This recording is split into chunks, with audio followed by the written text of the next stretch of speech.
Bienvenidos a un nuevo video de ciencias sociales, en este caso para grado sexto. Estuvimos hablando de las civilizaciones fluviales y la clase pasada tocamos el tema de Mesopotamia y Egipto. En este caso nos iremos un poco más hacia el oriente, la cultura del Valle del Indo y la civilización china. Empecemos por la civilización china, que es una de las más importantes en el contexto de civilizaciones fluviales, y nos dice que la civilización china es una de las más antiguas y ricas del mundo, con una historia que se remonta a miles de años atrás, desde la construcción de la Gran Muralla China hasta el desarrollo de filosofías y religiones influyentes. Esta cultura ha dejado una huella inmemorable en la historia de la humanidad. Exploremos algunos de los elementos importantes, como sus periodos históricos, las filosofías como la budista, las religiones específicas que se desarrollaron en la cultura china, su legado, su arquitectura, entre otros. Entonces, vamos a empezar por los principales periodos de la historia china. Son muchísimos más y, como les decía en la clase pasada, la idea es ser muy concreto, porque pues al analizar una civilización antigua nos tardaría semanas, meses, incluso detalladamente. Pero la idea es generar un panorama práctico para que ustedes comprendan un poco la evolución y el legado cultural. Entonces, estos son los tres principales periodos históricos de China: la dinastía Xia, la dinastía Zhou y la dinastía Shang. Donde quieran ustedes que vayan a cualquier libro de historia e internet, se van a dar cuenta que esas son tres de las más influyentes. Primero, la dinastía Xia, 2100 a.C. a 1600 a.C., primera dinastía legendaria de China, establecida por Yu el Grande, que dominó el control de las aguas del río Amarillo y sentó las bases para la civilización china. O sea, dinastía fue la primera que inició los procesos de unificación en el río Amarillo y generó el esplendor posterior de la civilización china. Continuamos con la dinastía Shang, del 1600 a.C. al 1046 a.C., una de las primeras dinastías históricamente verificadas, conocida por sus avances tecnológicos como la escritura y la metalurgia del bronce. Dato curioso: al tener una escritura un poco más avanzada, por eso fue una de las primeras dinastías en ser identificada fácilmente. Recuerden que con la escritura, ese aporte fundamental de esas civilizaciones fluviales, se hizo mucho más fácil identificar, por ejemplo, dónde se ubicaban, sus prácticas culturales, su religión, entre otras. Continuamos con la dinastía Zhou, de 1046 al 256 a.C., una de las dinastías más longevas de la historia de China, que dio lugar al florecimiento de la filosofía y la cultura, incluyendo el surgimiento de Confucio y Lao Tse, ¿vale? Para el confucianismo y lo que era el taoísmo. Entonces, vamos a hablar un poco de estas filosofías, incluyendo también el budismo. El taoísmo es una filosofía y religión antigua que enfatiza el equilibrio y la armonía con la naturaleza, desarrollada por Lao Tse. El confucianismo, un sistema filosófico y ético fundado por Confucio, que se centraba en la armonía social, la moralidad y el respeto a la autoridad. Y por último, el budismo, una religión originaria de la India que se expandió a China y tuvo un profundo impacto en la espiritualidad y la cultura del país. Hay tres elementos fundamentales, y es que, más que enfocarse en un concepto religioso, los chinos se enfocaban en un concepto filosófico de un estilo de vida, una práctica de vida fundamental, y obviamente con un legado ancestral muy importante. Y eran las bases de lo que era su filosofía moral y ética. Ética como una estructura general y moral como a nivel individual. Cada persona de esta cultura iba a poder encontrar un poco este tipo de entendimiento ancestral. Y era muy importante porque, más que enfatizarse en dioses, en elementos de pronto un poco más cosmogónicos, era mucho más intrapersonal y claramente tenían desarrollos muy importantes a nivel espiritual. Hablemos de un periodo histórico muy importante y que también mencionan mucho en los libros de historia, y es los reinos en guerra. Un periodo histórico en donde muchos reinos se subdividieron en un momento dado y entraron en conflicto para poder unificarse.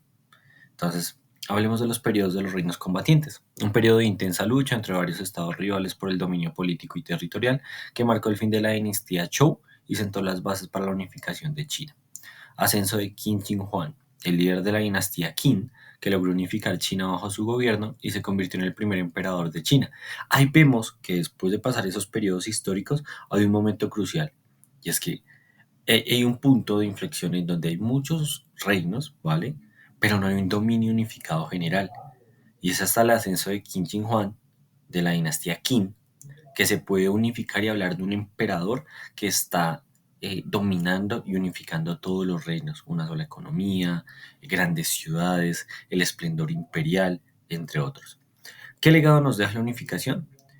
Bajo esta dinastía Qin se sientan las bases para la construcción de la Gran Muralla China, por ejemplo, y se desarrolla una burocracia y un sistema legal centralizados. Es donde vemos un primer paso a estas grandes civilizaciones como la que posteriormente sería la griega, la romana y la china que se estaba originando, que son civilizaciones ya con una unificación clara, con reyes o emperadores, con sistemas legales, mucho más evolucionada que esas primeras o de esas primeras que les hablaba, cuando apenas estaban asentando las bases de lo que eran las dinastías en la antigua China. Y allá con la dinastía Qin vemos un desarrollo obviamente político, cultural y religioso totalmente diferente, ¿vale? Porque también han pasado miles de años desde el inicio. Ahora bien, hablemos de otra de las civilizaciones influyentes dentro de estas civilizaciones fluviales, y es la civilización del Valle del Indo, ubicada en la India. La civilización del Valle del Indo se desarrolló en el noreste de la India, a lo largo de los ríos Indus y Sarasvati, abarcando una vasta región que se extendía desde el actual Pakistán hasta el oeste de India. Ciudades planificadas, uno de los elementos que ya hemos mencionado con anterioridad de otros o de otras civilizaciones fluviales, por ejemplo en Mesopotamia, Urk, eh, en el caso de la China, algunas ciudades dentro de esas dinastías que lograron un gran esplendor, y en Egipto igualmente, donde hablábamos del Bajo y el Alto Egipto, donde grandes ciudades se originaron.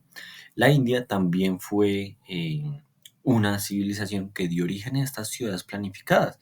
Nos dice que las ciudades de la civilización del Indo, como Harappa y Mohenjo-Daro, se distinguían por su planificación urbana, avanzada con calles rectas y sistemas de drenaje y saneamiento. Entonces, desde ese punto, era muy importante entender que estas grandes ciudades originaban lo que eran esas metrópolis primordiales o primarias que se iban a convertir en un futuro en grandes asentamientos urbanos que traerían millones de personas y que por lo tanto iban respaldadas con el comercio y la tecnología, la evolución de estos elementos. ¿Comercio por qué? Porque al ser grandes ciudades tenían una gran población y esa población necesitaba bienes y servicios. Y la tecnología, pues al estar en estas metrópolis, los avances tecnológicos tenían que ser recurrentes. ¿Para qué? Para ayudar, por ejemplo, con temas de canales de riego, agricultura, transporte, entre otros. Características fundamentales de la civilización del Valle del Indo, tenemos cuatro: urbanización planificada, que la veíamos con anterioridad, producción artesanal, religiones y creencias, y sociedad estratificada. O sea que había una pirámide social muy clara en donde hablamos de alguien que lidera una burocracia, eh, religión, etcétera, etcétera, ciudadanos promedio, y seguimos así, hablando muy similar a esas pirámides, por ejemplo, sociales del feudalismo. Entonces, el urbanismo planificado. Las ciudades de la civilización del Indo se destacaban por su planificación urbana avanzada, con calles rectas, sistemas de drenaje, entre otros. La producción artesanal, los habitantes de esta civilización eran expertos artesanos, produciendo una amplia variedad de bienes desde sellos de piedra hasta cerámica y metalurgia, lo que indica un desarrollo tecnológico y comercial significativo. La religión y la creencia, la civilización del Indo albergaba prácticas religiosas y de creencias complejas, como la adoración de divinidades y culto al toro, lo que surge y planteaba como tal una rica vida espiritual y cultural, con la mayoría de civilizaciones fluviales. Sociedad estratificada. La evidencia arqueológica sugiere que la civilización del Indo tenía una sociedad estratificada con una élite gobernante y una población diversa de artesanos, comerciantes y agricultores, una clase alta, una burocracia establecida y una clase media que sostenía la economía de la ciudad. Hablemos de las interacciones entre China y la civilización del Valle del Indo, hacia la parte del nororiente asiático. Había comercio, migraciones e intercambio cultural. Por eso se le habla o se habla de una región clave para el colonialismo, que es Indochina. El comercio, ya sabemos que florecía entre estas zonas. Las migraciones, pues al estar tan cerca de como tal estos dos lugares, las migraciones eran mucho más factibles en el momento. El intercambio cultural, pues como mencionaba anteriormente con el budismo, que influenció algunas culturas, específicamente en China, viceversa, también ocurría lo mismo con el confucianismo o el taoísmo. El legado cultural de la civilización, ya empecemos por la China, hablamos de escritura, filosofía, tecnología y arte. En la escritura, el desarrollo de uno de los sistemas de escritura más antiguos y complejos del mundo, que sigue siendo utilizado hoy en día. En la filosofía hablamos del confucianismo, el taoísmo, el budismo, la espiritualidad y la sociedad china. La tecnología y la arquitectura, hablamos de grandes avances arquitectónicos, la Gran Muralla China, por ejemplo. En arte y literatura, hablamos de una rica tradición de arte que podemos ver en diversas películas, murales increíbles, elementos artísticos, alegorías precisamente a las dinastías antiguas, un montón o un sinfín de legado cultural que nutre hoy en día todavía China y que están orgullosos obviamente de tener este legado. Y la influencia de la religión y la filosofía en la sociedad china. Tenemos estos tres elementos que ya los habíamos tocado. Cada uno se centra en un aspecto moral y ético de la sociedad y del individuo. Y claramente eso también da una percepción de lo que es China comparado a otros países, porque su evolución histórica y su legado cultural es totalmente diferente a países, por ejemplo, de América Latina, a países de Europa. Y por eso las tradiciones que alberga como tal la cultura china son mucho más complejas y significativas. Y por último, hablemos de los legados, los desafíos y las perspectivas al futuro. El legado, la civilización china ha dejado un legado cultural, filosófico y tecnológico que sigue influyendo en el mundo de hoy, y no solo la China. Recuerden, Mesopotamia, Egipto, el Indo, entre otras, siguen teniendo una influencia significativa porque son la base de nuestra cultura y la base de nuestro legado cultural. Desafíos contemporáneos. Mientras China se enfrenta a los desafíos del mundo moderno, como la urbanización, la sostenibilidad y la globalización, su riqueza cultural y su capacidad de innovación siguen siendo elementos cruciales. Y eso es algo muy importante, a pesar de que China tiene cientos de avances tecnológicos, en una urbanización demasiado acelerada, la cultura china es ancestral y es un legado que no se pierde como tal en China. Pueden cambiar todas las dinámicas del mundo, pero el legado de la civilización china a nivel cultural, filosófico y religioso permanece, sus valores son muy arraigados en la sociedad.